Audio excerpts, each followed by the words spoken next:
धर्म और जाति का मुद्दा होगा क्या तभी हम एकजुट होंगे। ये मामले टीआरपी के हैं, इसलिए हम आगे आएंगे और भारी संख्या में संगठन और नेताओं का साथ मिलेगा। ऐसा नहीं है कि इन युवा बेरोजगारों को संगठन या नेताओं का साथ नहीं मिला, लेकिन सोचने वाली बात यह है कि इनकी संख्या इतनी कम क्यों है। अंग्रेजों ने भारत को समझा कि यहाँ धर्म की राजनीति कर लोगों को अलग किया जा सकता है, लेकिन आज तो भारत आजाद है, पर फिर भी हम कहीं ना कहीं धर्म, जाति और आस्था के मुद्दों को ज्यादा तवज्जो देते हैं। इसलिए तो आज शहीद स्मारक पर हमारे बच्चे इतनी ठंड में शांतिपूर्ण तरीके से अपनी जायज मांगों को रख रहे हैं, लेकिन उनकी ज्यादा मदद या देखरेख करने वालों की संख्या बहुत कम है। ऐसा नहीं है कि कोई भी इनकी मदद को आगे नहीं आ रहा।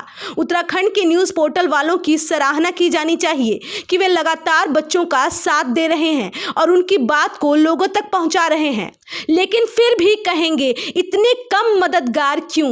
ये सवाल आप सभी देशवासियों से है जो आज इन युवा बेरोजगारों का साथ नहीं दे रहे हैं। हमें तो खुश होना चाहिए कि आज हमारे बच्चे सजग हैं, अपने हक की मांग करना जानते हैं। ये ही भविष्य है उत्तराखंड का और आगे चलकर पूरे देश का। इन बच्चों में कौन हिंदू है, कौन मुसलमान, कौन किस जाति का है, आप पता तक नहीं लगा पाएंगे। सब आज एक साथ हैं और पूरी हिम्मत से अपनी मांग को रख रहे हैं। आपके हौसले को सलाम। इस पूरे मसले में कुछ तथ्य हैं जो आपको सोचने पर मजबूर कर देंगे कि ये कैसा लोकतंत्र है। क्या अपनी जायज मांगों को लेकर आंदोलन करना गलत है, जबकि संविधान ने हमें यह अधिकार दिया है। क्या बच्चों पर लाठीचार्ज के बजाय आंसू गैस के गोले छोड़कर भीड़ पर नियंत्रण नहीं किया जा सकता था।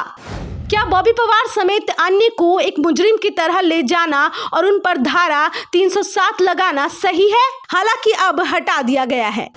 बेरोजगार संघ के प्रमुख राम कंडवाल को एनडीटीवी के लाइव प्रोग्राम से थप्पड़ मारकर उठा ले जाना कितना सही है।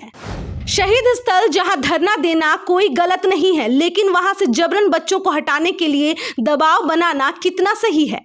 पुलिस कांस्टेबल का रिजल्ट आंदोलन के दूसरे दिन आ जाना क्या संशय की स्थिति पैदा नहीं करता। पटवारी की परीक्षा 12 फरवरी को लिया जाना, जबकि शासन प्रशासन को यह पता था कि बच्चों को परीक्षा में उपस्थित होने में परेशानी होगी। पटवारी परीक्षा का पेपर लीक है या नहीं, ये संशय का विषय है, पर ऐसी स्थिति आई ही क्यों। उन 44 अभ्यर्थियों के नाम उजागर करना जो कि पूरा नाम भी नहीं है और सरनेम उत्तराखंड का नहीं लग रहा है, जबकि उन 13 युवा बेरोजगार जिन्हें गिरफ्तार किया गया है उनका नाम, पता और पिता का नाम तक उजागर किया गया है, जो संशय पैदा करता है। नकल विरोधी कानून का अभी पारित होना और तो और उसमें मुकदमा भी दर्ज है, लेकिन उन पर जिन्होंने इसके खिलाफ आवाज उठाई।